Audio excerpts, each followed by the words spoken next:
우리 아빠가 죽으면 당신이 평생 책임져. 가족끼리 희생 한번 하는 게 그렇게 어렵니? 그때 저는 조용히 물었습니다.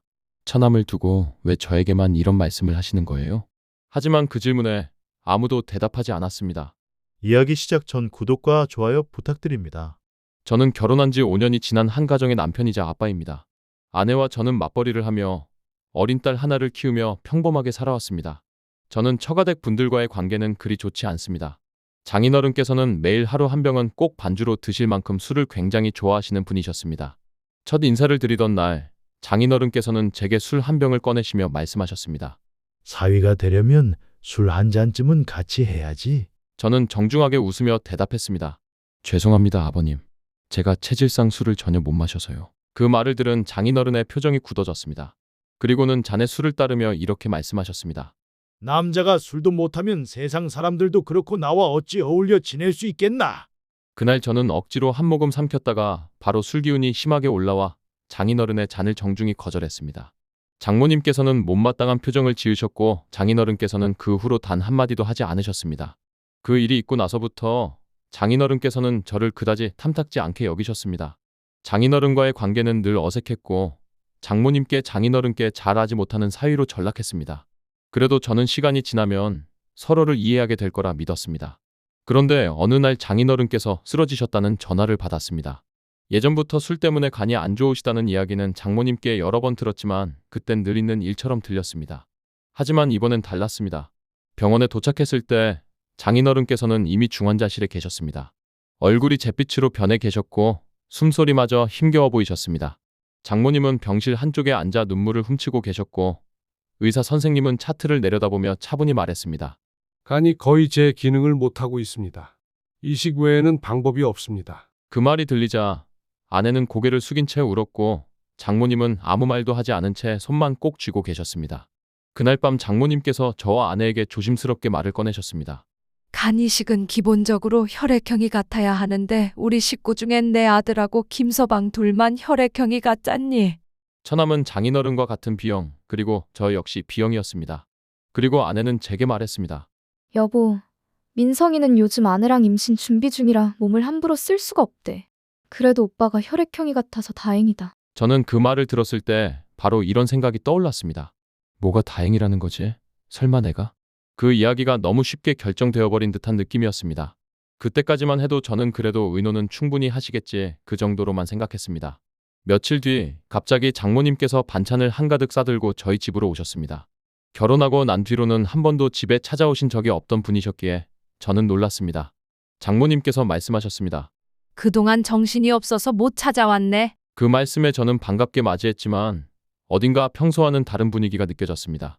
식사를 하면서 장모님께서는 차분한 목소리로 말씀하셨습니다. 병원에서 그러더라. 남편이 이제 시간이 얼마 안 남았다고. 장모님께서는 젓가락으로 반찬을 집어 제 앞에 올려주시며 웃으며 말씀하셨습니다.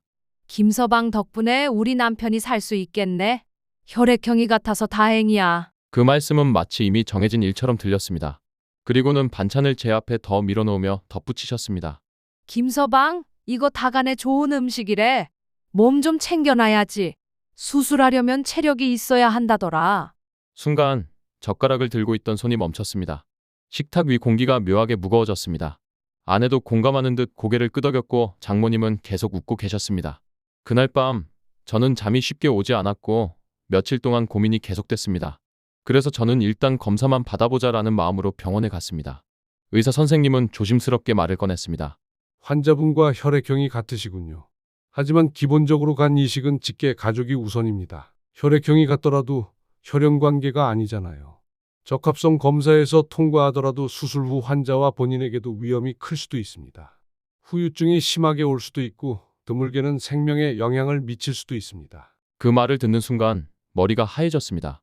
의사 선생님은 말을 멈추더니 차분하게 덧붙였습니다. 가족을 돕고 싶은 마음은 이해합니다. 하지만 간이식은 만만하게 볼 수 있는 수술이 아닙니다. 그리고 요즘은 혈액형이 다르더라도 조건만 맞으면 수술은 가능합니다. 직계 가족분들께서 먼저 검사를 받으시는 게 순서입니다. 검사를 받은 지 얼마 지나지 않아 장모님께서 저희를 저녁 식사에 초대하셨습니다. 장인어른의 상태가 악화되고 있다는 연락을 받은 직후였습니다. 식탁 위에는 간에 좋다는 음식들이 가지런히 놓여 있었습니다. 장모님께서는 또 밝은 표정을 지으셨습니다. 혈액형도 같고 젊으니까 회복도 빠를 거야. 내일 병원에 같이 가자. 괜찮지? 저는 잠시 숨을 고르고 조용히 입을 열었습니다. 장모님, 며칠 전에 검사 받았어요. 의사 선생님께서 제가 혈액형은 같지만 직계 가족이 아니라 위험하다고 하셨어요. 저도 그렇고 장인어른께서도 후유증이 심할 수도 있고 경우에 따라 생명에 문제가 생길 수도 있다라고 했어요. 장모님께서는 차분하지만 단단한 목소리로 말씀하셨습니다. 김서방, 세상에 위험하지 않은 일은 없어. 그래도 가족인데 그 정도는 감수해야 하는 거 아니니? 그 말이 끝나자 아내가 낮은 목소리로 덧붙였습니다. 당신 나중에 후회하지 않겠어? 우리 아빠가 돌아가시면 당신이 평생 그 죄책감을 안고 살아야 해. 저는 잠시 말없이 두 사람을 바라보다가 대답했습니다. 아니, 왜 저한테만 이러세요? 의사 선생님이 말씀하셨잖아요. 간 이식은 직계가족이 우선이라고. 누가 봐도 처남이 혈액형도 똑같고 제일 적합하잖아요. 그리고 요즘 혈액형이 달라도 조건만 같으면 수술이 가능하다고 했어요. 그러면 일단 처남, 제 아내가 먼저 검사를 받아야 하는 게 맞는 거 아닌가요? 그 말을 듣자 장모님께서는 짧은 한숨을 내쉬며 말했습니다. 그 애는 지금 아내가 임신 준비 중이야. 몸을 함부로 쓸 수가 없다고 했잖아. 그 말을 듣는 순간 저는 더 이상 참을 수 없었습니다. 처남은 본인 아버지 목숨보다 임신이 더 중요하다 그러던가요? 임신은 나중으로 미룰 수도 있잖아요. 지금은 장인어른 생명이 제일 중요한 거 아닌가요? 그리고 의사 선생님도 그러셨잖아요. 직계 가족이 가장 적합하다고. 제 생명은 제 가족에게도 소중합니다. 이건 상식의 문제예요. 그 말이 끝나자 아내는 아무 말 없이 젓가락을 내려놓았습니다. 장모님은 눈을 감은 채 짧은 숨을 내쉬고는 조용히 일어나셨습니다. 그날 저녁 식사는 그렇게 끝이 났습니다. 그날 이후 장모님께서는 단 한 번도 전화를 주지 않으셨습니다. 아내 역시 변했습니다. 예전엔 저녁을 같이 차리곤 했는데 이제는 각자 시간을 보내는 게 당연한 일처럼 되었습니다. 딸에게 말을 걸어도 딸을 데리고 방으로 들어가곤 했습니다. 저는 계속 장인어른께서 얼마 남지 않으셨다는 말이 머릿속을 떠나지 않았습니다. 결국 저는 전화를 걸어 장모님께 말씀드렸습니다. 장모님, 처남이 혈액형도 같고 직계 가족이라 위험 부담이 훨씬 적다고 말씀드렸잖아요. 물론 임신도 중요하지만 일단 장인어른을 살리는 게 제일 우선 아닐까요? 하지만 장모님은 단호하게 말씀하셨습니다. 내 아들에게 그런 위험한 일을 시킬 순 없다. 그리고 김서방 너가 있는데 왜 굳이 내 아들이 수술을 해야 하니? 저는 잠시 말을 멈췄다가 다시 차분하게 말씀드렸습니다. 그럼 저는요? 저도 가정이 있고 딸이 있습니다. 그런데 왜 저한테만 그 위험을 감수하라 하시는 거예요? 장모님께서는 낮은 목소리로 말씀하셨습니다. 그러다 아들이 잘못되면 어떡할래? 너가 책임질 거니? 저는 더 이상 대화는 불가능하다고 느껴졌습니다. 그대로 전화를 끊어버렸습니다. 그리고 한참 동안 소파에 앉아 곰곰이 생각했습니다. 결국 저는 그래, 내가 해야겠다. 자존심보단 목숨이 더 소중하니까. 다음 날 아침 저는 병원으로 향했습니다. 수술 일정을 상의하려 했지만 의사 선생님께서 제 얼굴을 보시자마자 조심스럽게 고개를 숙이셨습니다. 죄송합니다. 밤새 상태가 급격히 나빠지셨습니다. 결국 장인어른께서는 임종을 맞이하셨습니다. 병원에 도착했을 때는 이미 늦은 뒤였습니다. 장례식장에 도착하자 장모님의 목소리가 터져나왔습니다. 이게 다 너 때문이야. 그 한마디가 장례식장 안을 가르며 울려 퍼졌습니다. 사람들의 시선이 한꺼번에 제게 쏠렸습니다. 아내도 눈물 범벅이 된 얼굴로 소리쳤습니다.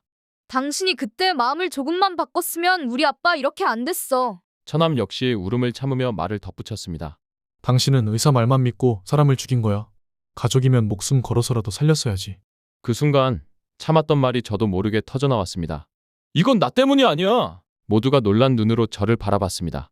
하지만 저는 멈추지 않았습니다. 이건 이기적인 당신들 때문이야. 오히려 처남 그리고 당신이 장인어른을 살릴 수 있었어. 혈액형도 같고 직계 가족이니까 제일 적합하다고 했는데 그게 왜 나 때문이야. 순간 장례식장은 완전히 정적에 잠겼습니다. 저는 계속해서 말을 이어갔습니다. 근데 그걸 다 알고도 처남은 지금 아내가 임신 준비 중이라 안 된다고 했지? 장모님, 그게 가족입니까? 목소리가 떨렸지만 이제는 더 이상 참을 이유가 없었습니다. 저는 검사도 받고 위험성도 들었습니다. 당신들은 검사라도 받아봤어요? 그냥 내가 대신해 주길 바랐던 거잖아요. 본인들의 책임을 다 나한테 떠넘긴 거잖아요. 그 말이 끝나자 아무도 입을 열지 않았습니다. 장모님은 손수건을 꽉 쥔 채 고개를 숙였고 처남은 눈을 피했습니다.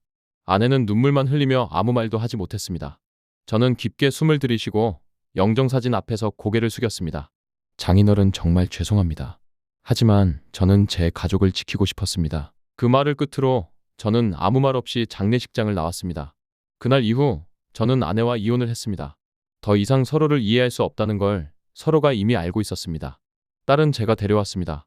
가족의 진정한 의미를 모르는 집안에 제 딸을 빼앗길 순 없었습니다. 시간이 흘러도 그날 장례식장에서 들었던 말들은 잊혀지지 않았습니다. 그 말들이 아직도 가끔 꿈속에서 들려옵니다. 그래도 저는 제 선택을 후회하지 않습니다. 딸과 함께 있을 때마다 그 선택이 옳았다는 걸 느낍니다. 그리고 저는 가끔씩 장인어른을 찾아갑니다. 작은 꽃 한 송이와 함께 절을 올리며 조용히 인사드립니다. 아버님, 죄송합니다. 이상하게 장인어른 앞에 서면 늘 작은 죄책감이 느껴집니다. 솔직히 가끔은 제 선택이 옳았는지 제 스스로에게 질문을 던질 때가 있습니다. 내가 희생했다면 모두가 행복하진 않았을까? 사실 시간이 흐르며 후회는 남습니다. 하지만 후회 속에서도 지켜야 할 삶이 있다는 걸 알게 되었습니다. 가족이란 누군가의 희생으로 유지될 수도 있습니다. 하지만 그 희생이 사랑이 아니라 이기심에서 비롯되면 결국 무언가를 잃게 된다는 걸 저는 이번 일을 통해 알게 되었습니다. 이야기가 마음에 드셨다면 구독과 좋아요 부탁드립니다. 감사합니다.